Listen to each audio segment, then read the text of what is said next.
It's the Underpowered Hour. This week, we talk to Chris, who doesn't listen to the show, about ranking the Land Rover collection and his Mini Cooper and International Harvester Scout. And now, without delay, here's the show.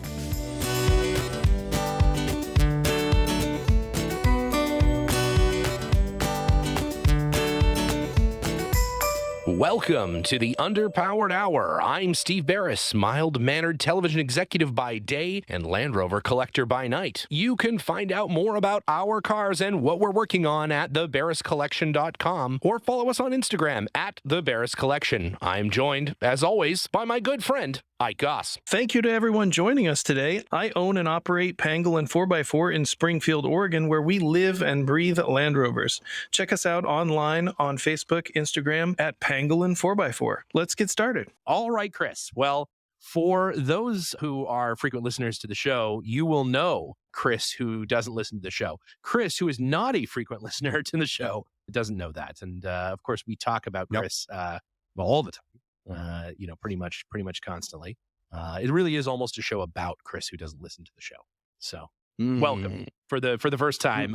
Probably maybe the last. I don't know. Could be last. Could be last. We'll see. It depends. As everybody knows, Ike and Linus and Jenna and Maddie are all in Australia. They're down under. I believe Ike and Linus are involved in some kind of a kangaroo fighting ring. Let me break in real quick. Who would you put your money on, Linus or Ike, in that fight? Oh, that's a good versus a kangaroo. Okay, all right. I don't think a tag team. I think like it's like Ike versus kangaroo, or no. They're separate matches. Separate matches. Okay. Who would best a kangaroo? Who would best a kangaroo in a fight? Would it be Linus or would it be Ike? That's a great question. Because, in a fight with each other, they are perfectly evenly matched because they're the same person. Sure. But, in a kangaroo fight, I have to feel like Linus is probably better equipped for a kangaroo fight simply because he's a little bit wilier. And I believe in the, in the era where he is from, because you don't listen to the show, but we're pretty sure that Linus fell into some kind of like time portal and ended up in our time from the early 1800s. But I would just think, just based on like a sheer desire, maybe to potentially injure a kangaroo, I think it's I'd probably take Linus. Probably. Yeah. I don't know though. That's tough. I mean, maybe I don't listen to the show, but maybe one of the listeners out there could do like an artist rendition if there's like a talented person that could do like a steampunky time traveling Linus fighting a kangaroo. Fighting a kangaroo. Yeah. I would listen to the show and watch the YouTube stream if that happened. So if more people did stuff like that, I would too. Quite frankly, I think that's a great idea. That sounds like a T-shirt and a half right there. Linus, Steampunk Linus fights a kangaroo. Seems like that's a winning T-shirt right there. Yeah. So we'll see if we can't get that up on the Underpowered Hour store. That would be great. But we would be remiss if we didn't talk about the reason that not the reason that you're here certainly, but one of the reasons is that Chris and I have known each other for a very, very, very, very long time, 200 plus years now.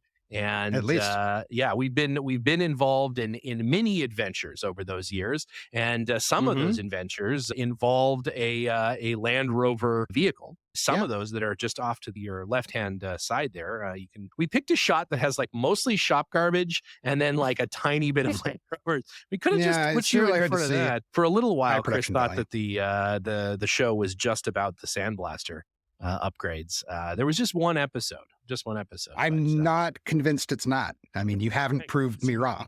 So. It's a good point. We're already talking about the Sandblasters. So, and it's just like the only episode my dad ever listened to was the one about rivets. And so he's like, not for me. Yeah. I don't need to know any more about rivets. So we've, your dad and I have talked about that it's just the rivets and the sandblasting. And riveting sandblast. I mean, I'm looking at the sandblaster. There's a bunch of rivets in it. So there is a bunch of rivets in it. Yeah, I riveted a bunch of it together. So, well, there you go. That sums up the show pretty much in one package. There, it's a sandblasting, rivety good time. Yeah, it's like a spin-off series, a riveting good time. It's a riveting good time. We could absolutely, yeah. We'll get. It's like again the underpowered hour cinematic universe. I think that's that's what we're going for. That's what we're going for. So, as part of our prep for this, you've decided, and I've agreed to it. I did. That's that we're going to go through and we're going to sort of rank my collection of Land Rovers and Land Rovers that I've owned over the years, because a lot of those Land Rovers have been involved in some pretty fun adventures. So you have some kind of tool for creating such rankings, which is very high tech. I do. It is super high tech. Yeah. I'm going to share it for the watchers. They get to see what we're talking about. If you haven't headed over to the old YouTube, please head over there for this episode. If for no other reason than to check out this very fancy chart thing that Chris has come up with. And so, okay, we're going to start ranking my collection of Land Rovers from years past to current Land Rovers. I have had a relationship with every one of these Land Rovers, though. These are none of these. Maybe nice next time I'm on, we'll do like a wish list instead. Yeah. That's like a good 101 or things like that. So just to give a rundown, so I've kind of broken it down into a couple different categories. Just best. What is the best? What's the best one? Yeah, well, that's going to be very hard. It's going to be very hard. Who do you love more? Is it Liza or Cooper or the Defender? I don't know. We should have put them in here too. Actually, it's hard. We should have added those into the list. The hard three-way tie. Yeah, right. Okay. The next category is just pretty okay. Pretty okay. Okay. Yeah. So pretty okay. Yeah. Yep. Okay. All right. Yeah. Mm-hmm. And then we've got amazing, but might never leave the shop. There's a few on that list. Probably. Yeah. That's right. Definitely. Yeah. I mean, arguably, any Land Rover is in that category, right? It could really well be. Yeah. It's true. Yeah. It's true. Any Land Rover certainly has a potential to be in that category. Yeah.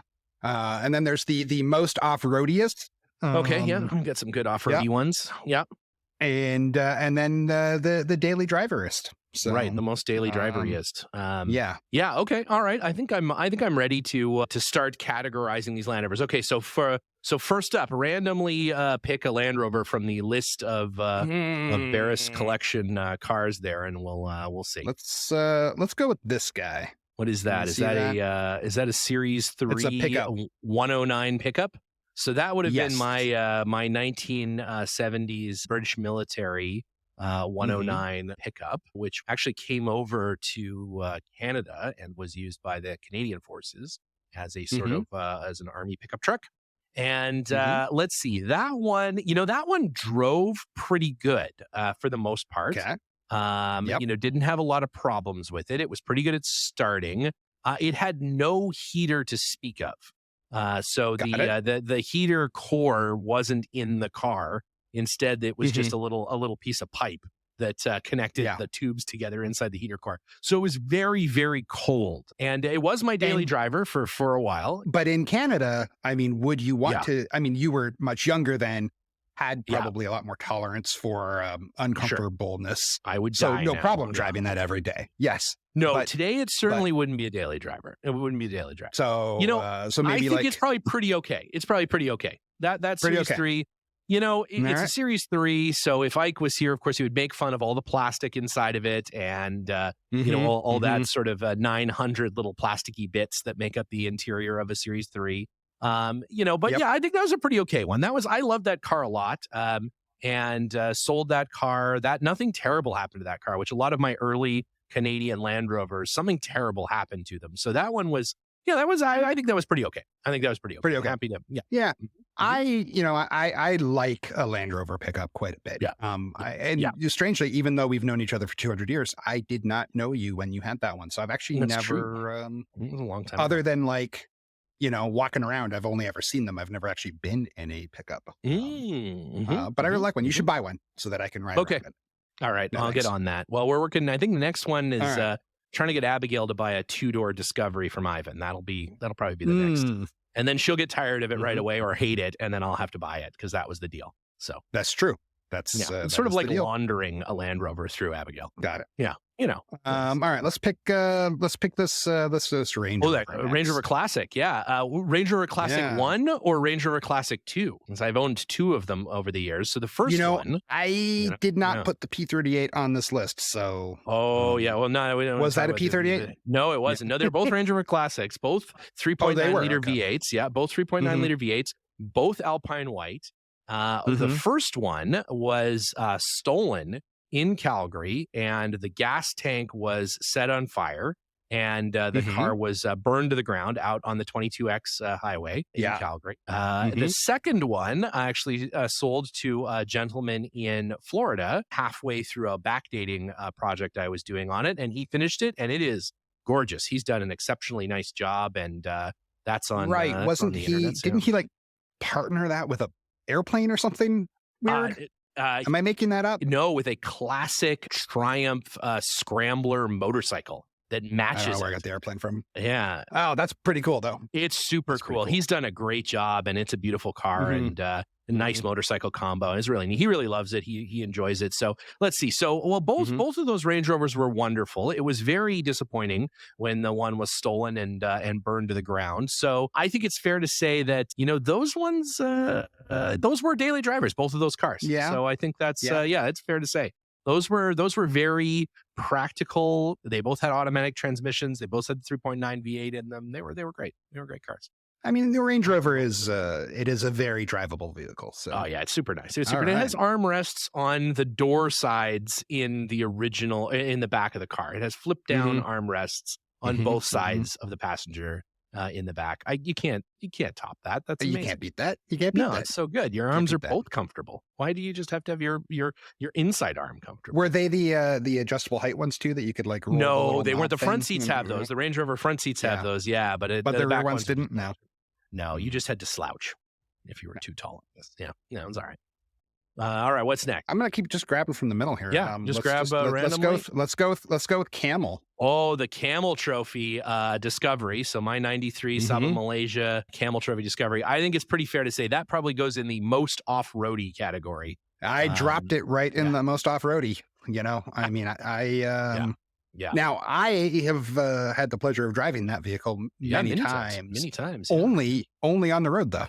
So that's true. You've never driven it off road. Yeah, that's right. Never driven it off road. But you've transited it to a number of places. Yeah. That's right. I mean, when you got it, you picked it up in Vancouver, right? That's right. Yeah, And came over then from France to Vancouver, and then I flew up to Seattle, and that's right. I mean that if I think about it, I mean, again, never listened to the show, but have heard of the summer breakdown segment. Right. Yes. I was kind of the first summer breakdown, I think. Right? You really were. You really were. Yeah, because we Yeah. had. For some reason, I have this distorted sense of vehicle capability and didn't think there was anything wrong with You do taking a have that. car, Yeah. that had essentially been on a boat for 8 months. And we didn't even put new batteries in it. We didn't even put new batteries in it. It just was, kind of ready to go. We did have a shop up there in Vancouver, did give it a sort of once over, Don and his team up there.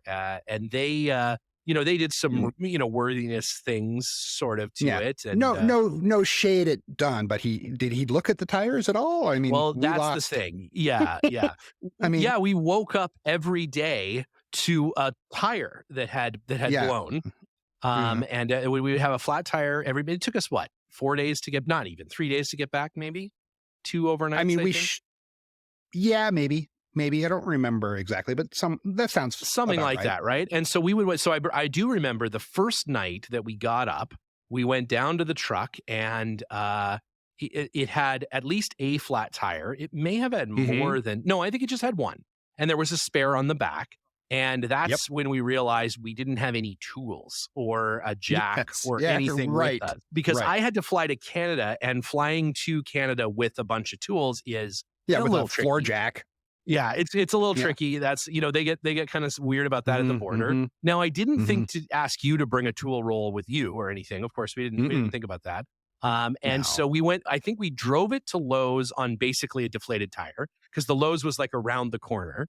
And we then we changed out that tire in the Lowe's parking lot to the spare. Mhm. And then where did we go? I think then we just went to a tire shop and asked, do you have one tire that's the size of for this car? For this rim, right? Yeah. For this rim, yeah. And we didn't think Yeah. to like buy like 2 tires. We just got the one No. for some reason. Yeah. Well- and then basically repeated that every morning all the way back. Back to, at that time, Hollywood, right? I kept it it was at my apartment in Hollywood for a little while. Was it? Because Yeah, it was I guess so. it was before I bought my house. And so, so it was in Hollywood, in a parking garage for a little while, just barely fit into the parking garage because of the giant chip on the roof. And It is a but that was pretty fun. tall car. It is a big giant car. It is a big giant car. Yeah. But that was really fun. That was a fun thing. Yeah. Another fun trip that I did in that car with you. What did you drive? Did you drive the Series 1 or the Stage 1? I don't remember. When we did the Peterson Yes, I did. I road drove my tour 80 for the British, you drove the 80, I took the Camel, and then I think our other friend brought the Stage 1, right? So, that's right. Yeah, that's exactly right. Yeah, that was really fun. Yeah, we did a tour through Beverly Hills, drove down Rodeo Drive, parked at the Beverly Hills police, the police station there in Beverly Hills. And yeah, that was really fun. That was super fun. That day, though, it was like so 120 degrees or something out. Yeah. But it was like November or something, wasn't it? Like there was no reason for it to be that hot. It was awful. It was awful. It was really awful. It was still a good time. I love doing those kind of events. It's great to see those old cars out on the road and talk to all those. Oh yeah, all those super old dudes with their now. And I want to say that every E-Type broke down. They all overheated, every single one of them. And the only cars that like beat it unassisted were a couple of Minis and the few Land Rovers. Well, when the Minis break, it's pretty easy to just push it. I guess I don't know that they came in under their own power. Now that mine. I have a 1965 Traveler, which is the station wagon version. Obviously but for the listeners, the long wheelbase Mini, the long wheelbase Mini. That's exactly what you think of when you think of Mini. You could basically, it's got a whopping 38 horsepower. I'm pretty sure I could like punch my feet through the rusty floor and just Flintstone it faster than the car drives. So many of them may have done that. So I may have just done that. Yeah. Or one good push from a car behind them and they can coast the entire way there. There's very little rolling. Yeah, exactly. Yeah. Very little rolling resistance. Yeah, that's true. No, that was the Camel is always a great time. We've had it. Did we bring the Camel? We did. We brought the Camel to the Arizona Western National event. Bill Burke was there. A number of other folks were there. Jim West was there. That's what started the people, the previous Camel Trophy winners signing the sun visor, right? That's right. Yeah. Now there's not a lot of space in the interior of the dash of the Camel dash and the headliner of the Camel that hasn't been signed. But we've been very, very lucky to have an awful lot of Land Rover, royalty come through and sign. Bob Ives hasn't signed it. He's actually never been here to the shop in Los Angeles. He's been up in Oregon with us a couple times. Wow. We get Bob in there. Got to get a few. But Bob, we've got some good ones. Get over here, Bob. Yeah, he's got to get over. He's got to get over here.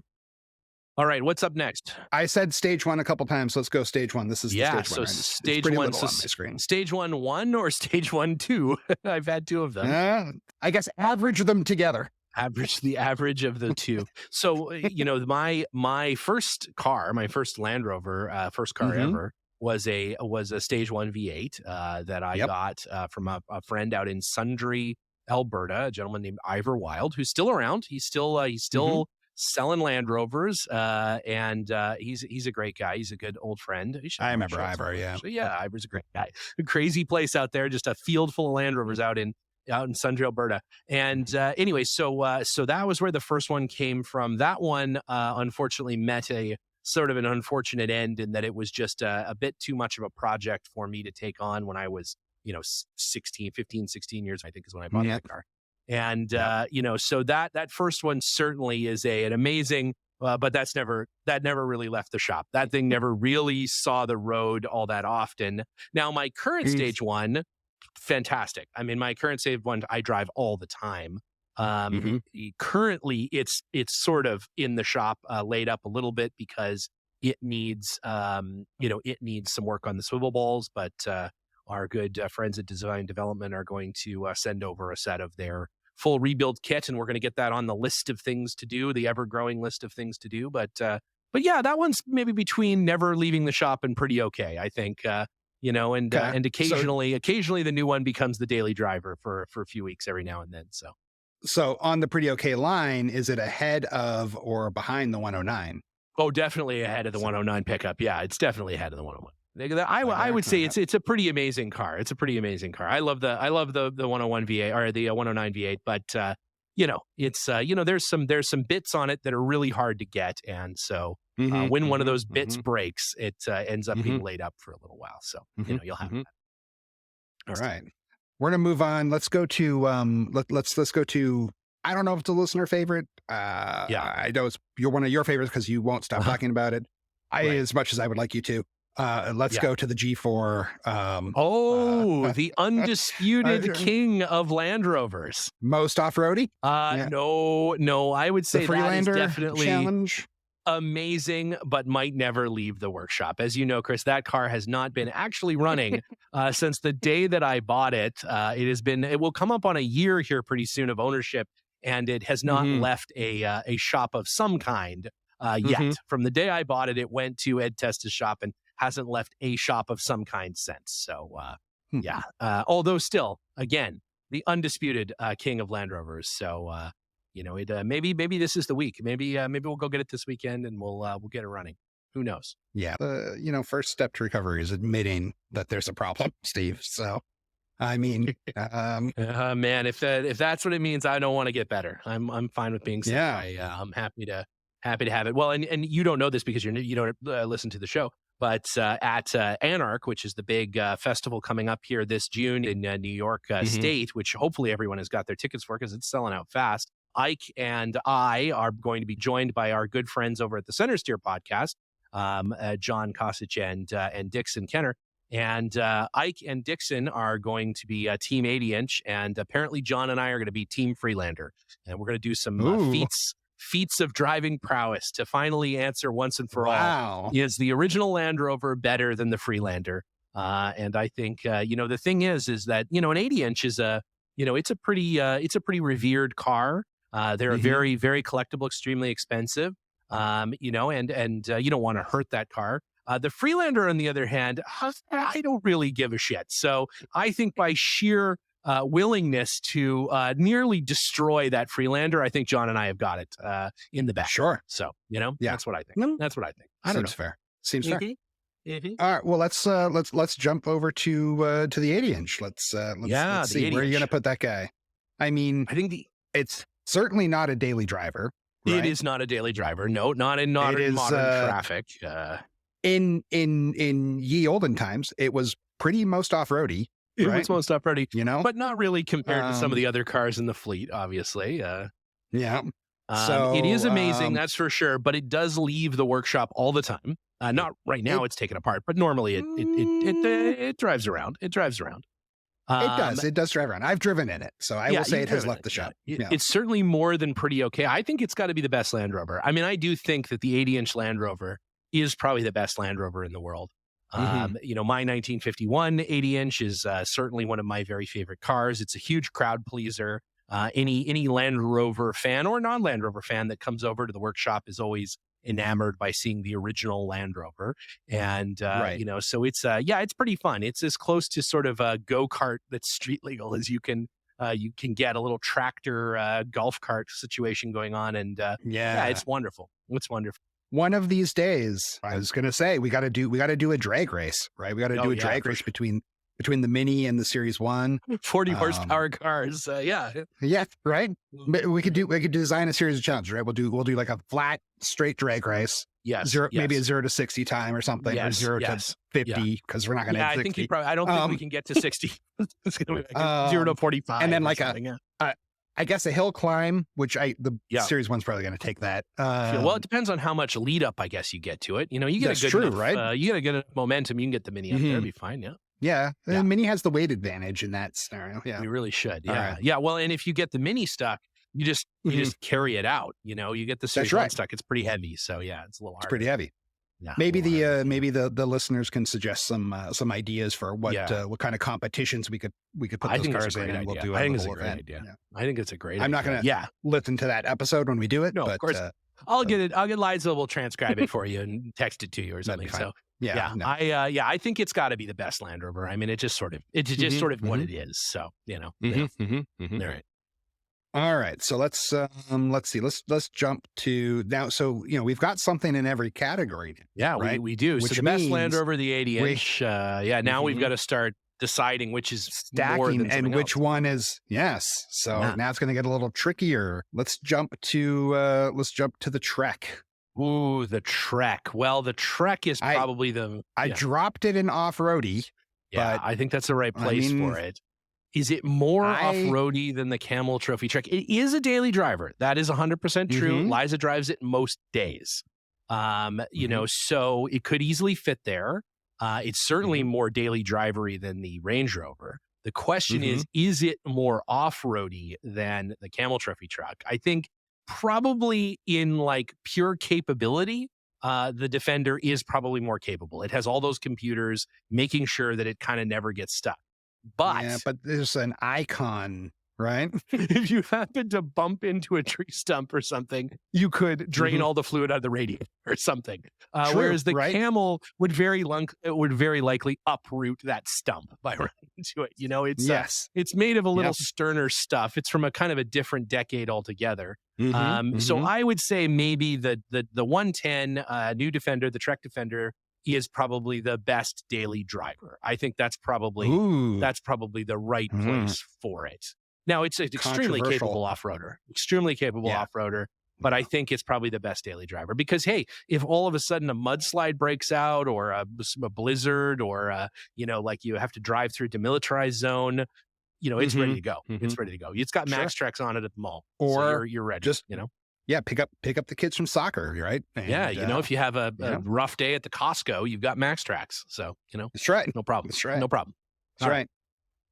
Let's jump down to, let's go with the 57 Series 1. 57. The yellow 57 Series 1 station wagon. That's incredibly rare car. Yet to see. It's still in Linus's garage. It's a car I've recently purchased from Linus. So in that, it is sort of a semi-storage. Semi-Linus, I'm sure, is still driving it all the time, which is fine. You gotta drive them. So it is certainly one of the best cars out there. It is probably the best example, or one of the very best examples, of the 88-inch station wagon. They made none of those cars. It's an original North American spec car. I don't think it's quite the 80-inch. I think that it's probably second, not necessarily to my 80-inch, but maybe to 80 inches in general. I think I prefer the 80-inch is a little bit more Land Rover-y. It's a little more original. The 58 though has all kinds of neat little things on it. And again, it's an original car. Nothing's been modified, nothing's been changed. So there's sort of that as well. So yeah, I think that's the best Land Rover, but maybe it's second best to the 8-inch. I think that. Okay. All right. Yeah. Let's go. Let's jump down to like a couple of the D1 and D2. We'll do those D1 at the and same D2 time. Discoveries. Yes, right? Both Discoveries. Yeah. So yeah, that's right. We had both a Discovery 1 and a Discovery 2.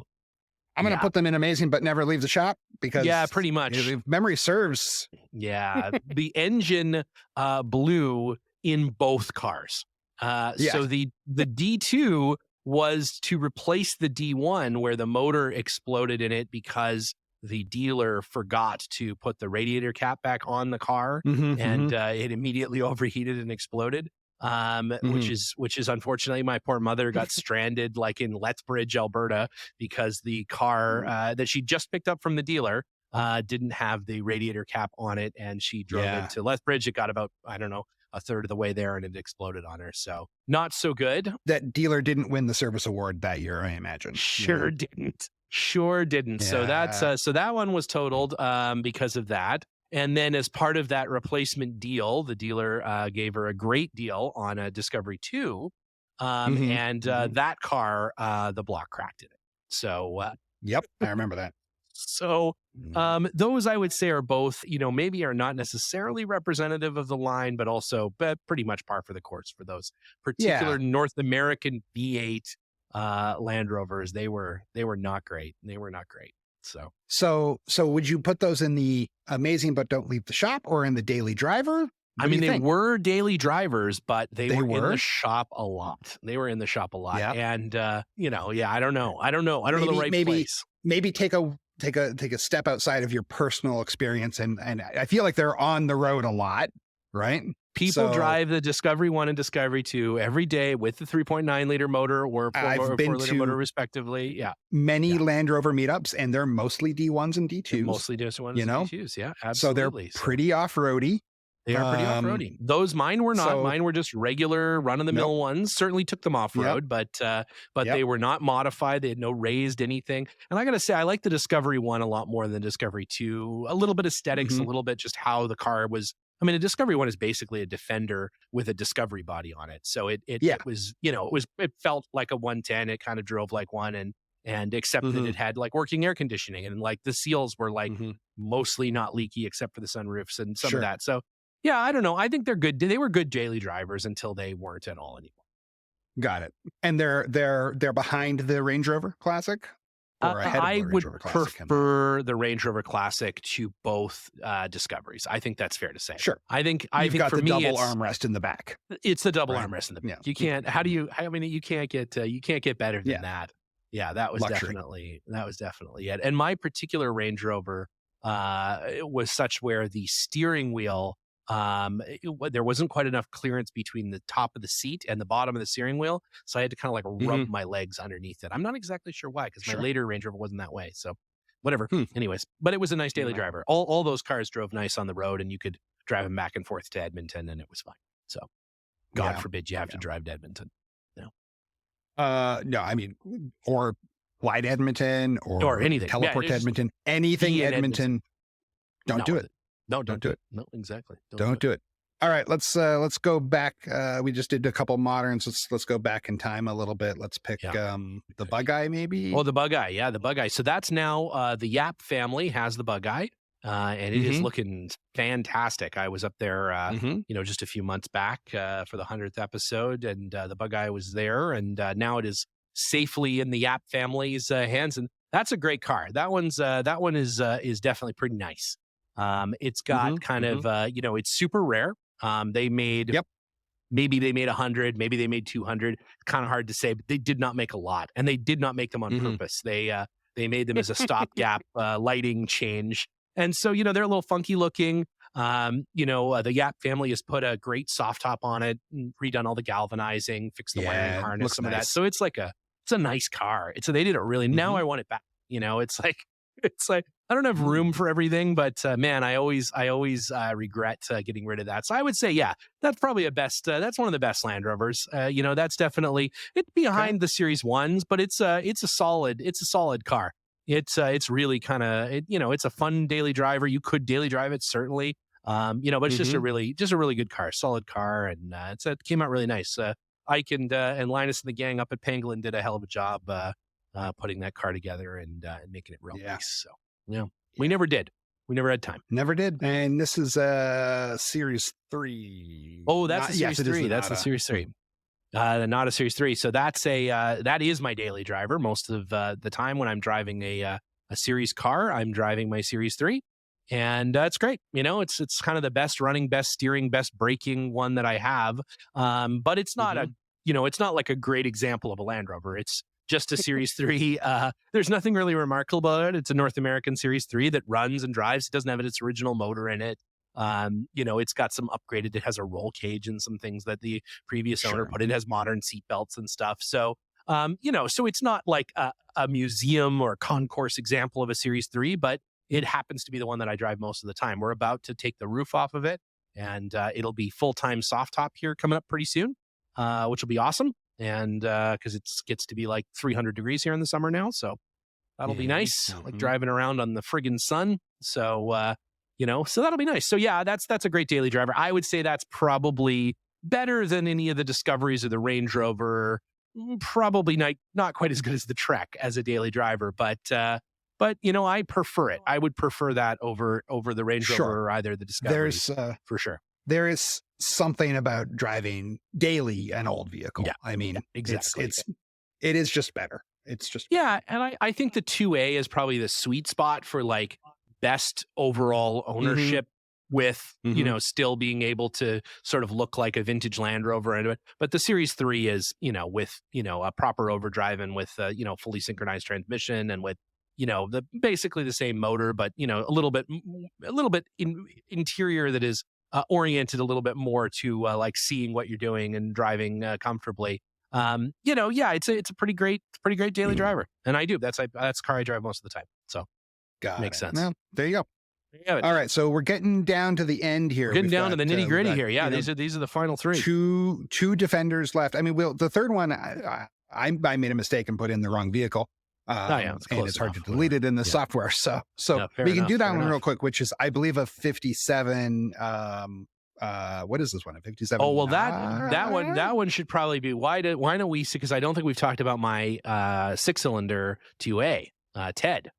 There which you go. is the finest example of a 6-cylinder, not a car in existence. It is the most original, which I'm sure everybody who has one is like, no, it's not. You, mine is. but Ted is not just a great car. I mean, it is a great car. It's a perfect example of the not a 6-cylinder that has not had anything changed.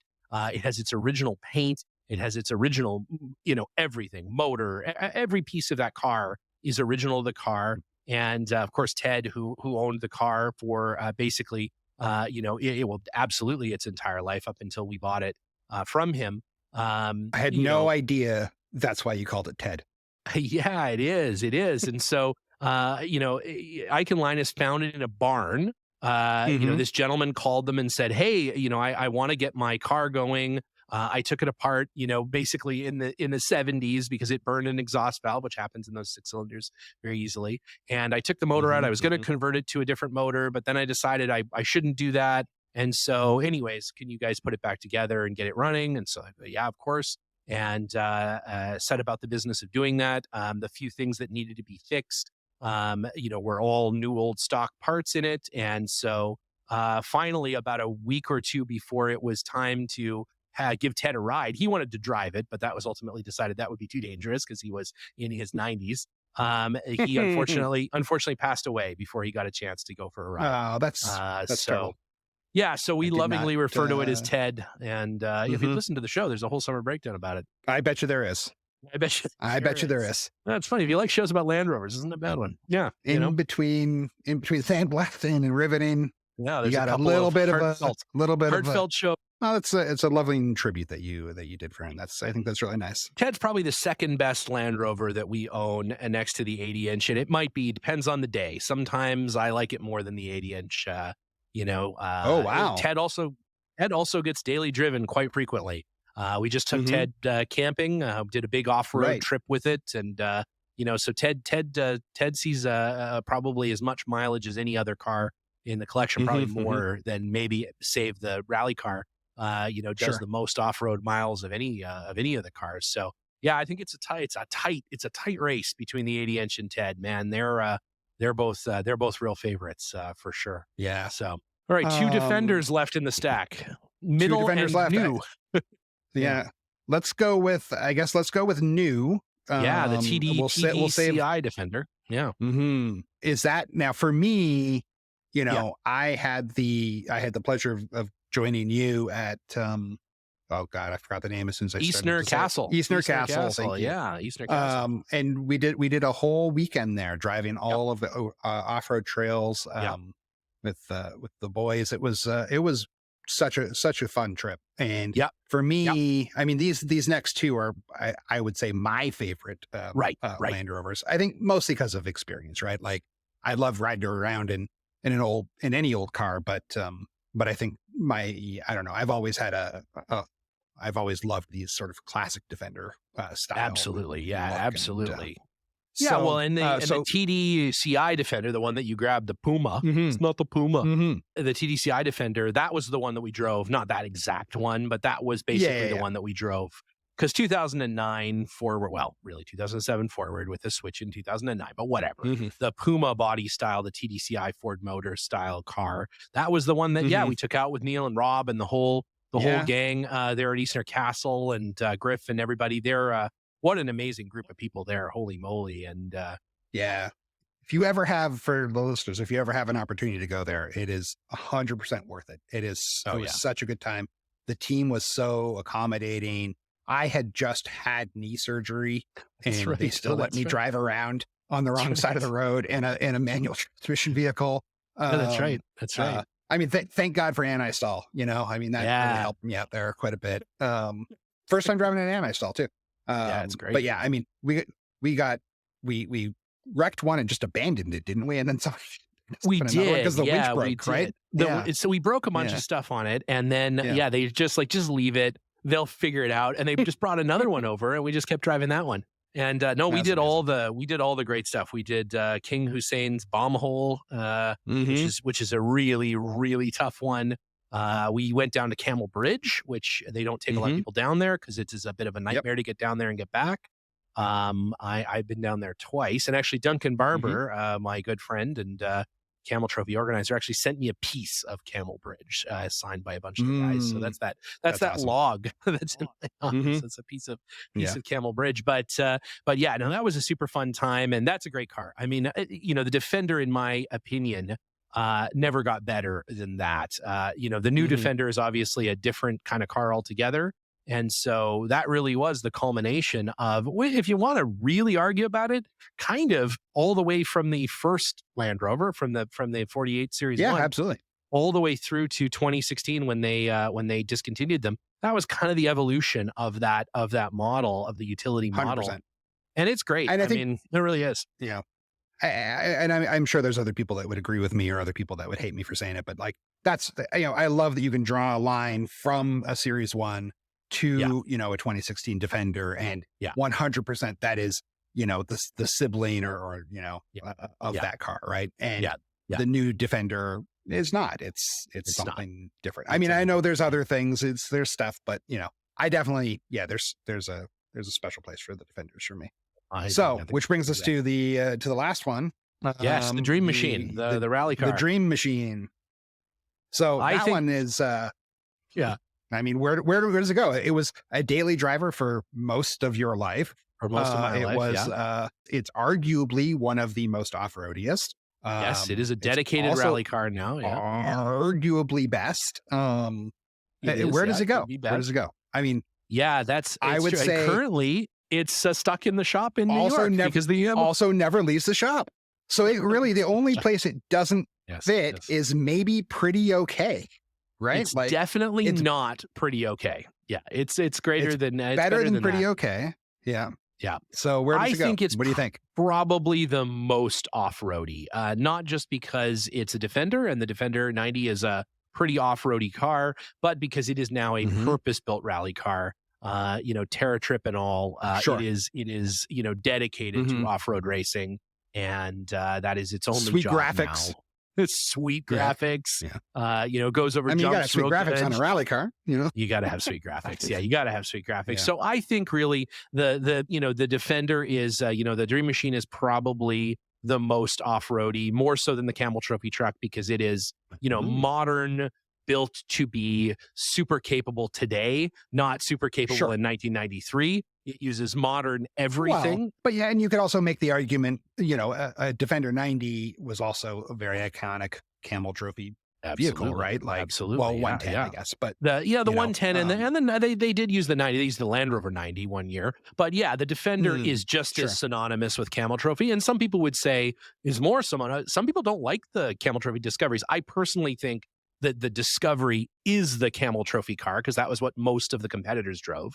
And it was sort of, it was so iconic looking. All of the competitors, which to be fair, is not a huge number, but all of the competitors I have met are all like, oh, I took the 110 instead of they took Camel, the two 90s. Yeah. Cause you would get one Range Rover or two Defender 90s. So most of them took the two Defender 90s. Yeah. Bill Burke certainly did that. And he still has his, that 90, that green one that he has awesome. Is his Camel Trophy one. That's the one that he got when he did the Camel Trophy. So, it's it's pretty cool. It's a pretty cool thing. And I think that, I don't know. Well, Bob Ives has his actual Camel Trophy truck, the 110 that they drove, he and his brother drove. And there are a few competitors that have their actual trucks. And that's pretty cool. It's really neat when mine was a mechanics vehicle, so not sort of the same thing. But when the teams can own their cars, when that happens, that's pretty cool. I mean, that's a neat awesome thing to have. But, that being said, like it's just like Jenna and Liza having our Defender, that's the team car. The names are on the side for the people that own the car. So that's pretty cool. That's pretty neat. And that can happen. So there you go. That's the list. The very best being the 80-inch, second best being Ted, the not a 6-cylinder, then the 88-inch, our yellow 88-inch station wagon. Finally, the Bugeye that is now the Yap Bugeye. Pretty okay. The Rover V8 109 Series 3, which is true. The stage 1. My first one was definitely a lot more pretty okay than the current one is fabulous and in perfect condition and all of that. But the sum of that is definitely pretty okay. The pickup truck Series 3 is a great car, but nothing really remarkable about that. Amazing, but never leaves the workshop, I think describes the G4 Freelander as it has literally never left the workshop. So that's somebody's workshop. Most off-roady, the Dream Machine, the Camel, and then the TDCI Defender. And the TDCI Defender, the girls are talking about taking it on the Gazelle in Morocco. So that's going to make it even more off-roady. Even more off-roady. And then the daily drivers, the Trek Defender 110, which can also be, of course, an off-roady one for sure. And then the Series My Daily Driving Series 3, the old either of the Range Rovers exploded or beautifully restored, and then the 2 Discoveries, unfortunately, that both met with unpleasant ends. But it is what it is. It's a pretty compelling list. There you go. It is. It sure is. It sure is. So we would be remiss if we didn't do 2 things. One is quickly talk about your Scout, which.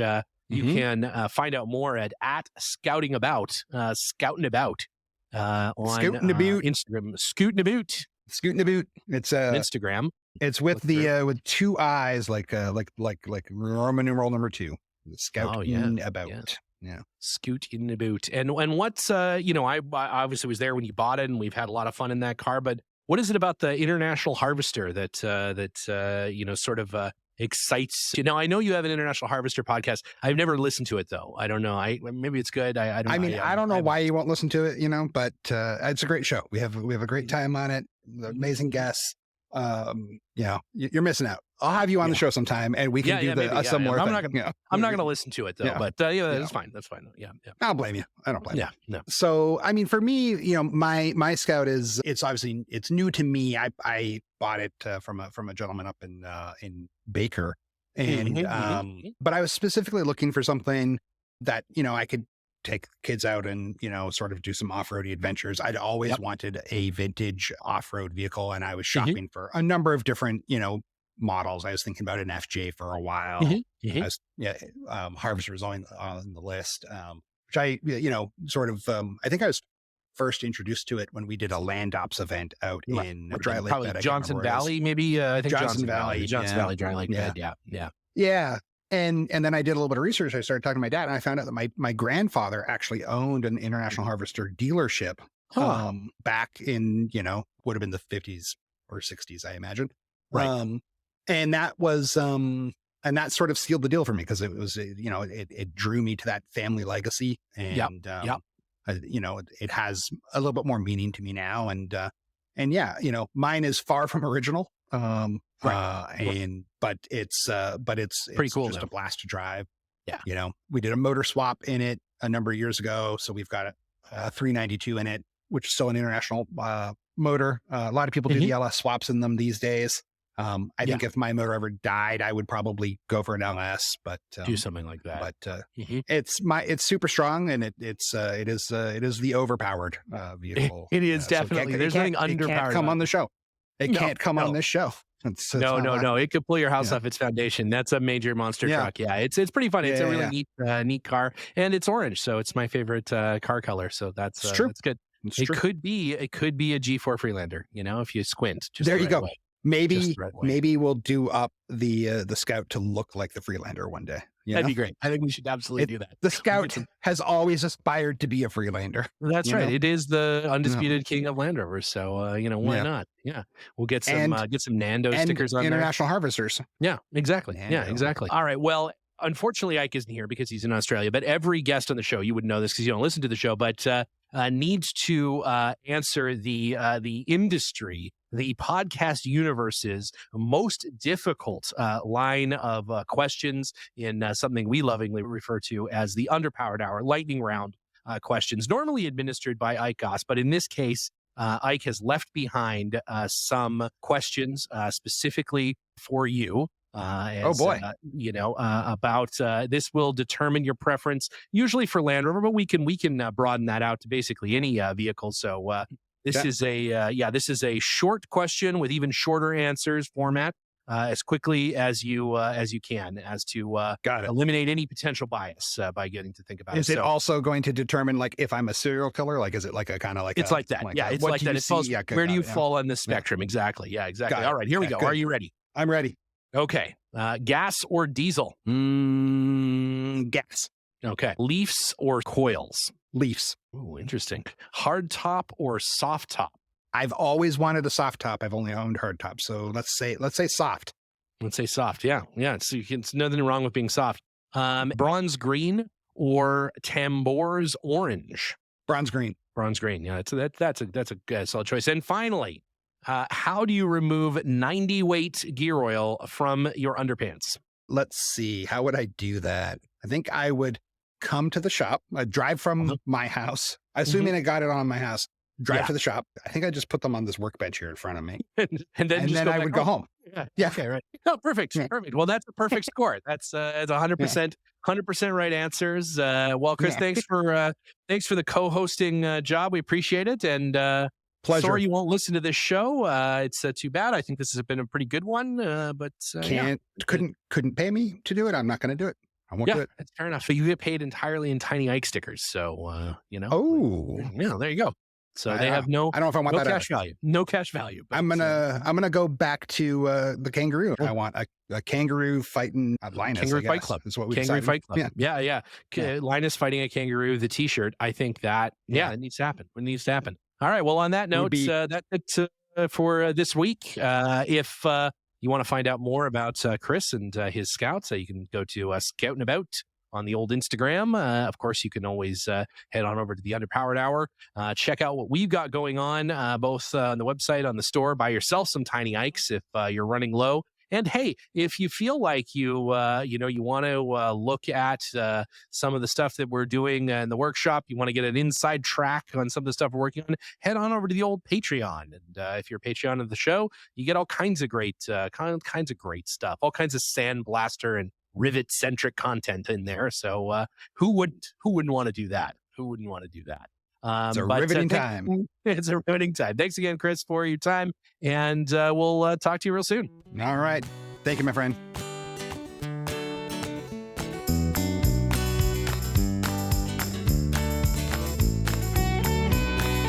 The Underpowered Hour is produced by Liza Beres, Ike Goss, and me, Steve Beres. Pavel Svardov composed and performed our theme music. Consider supporting the show on Patreon, and if you already do, thank you. Your support makes the show possible. For even more, check out our Instagram or Facebook.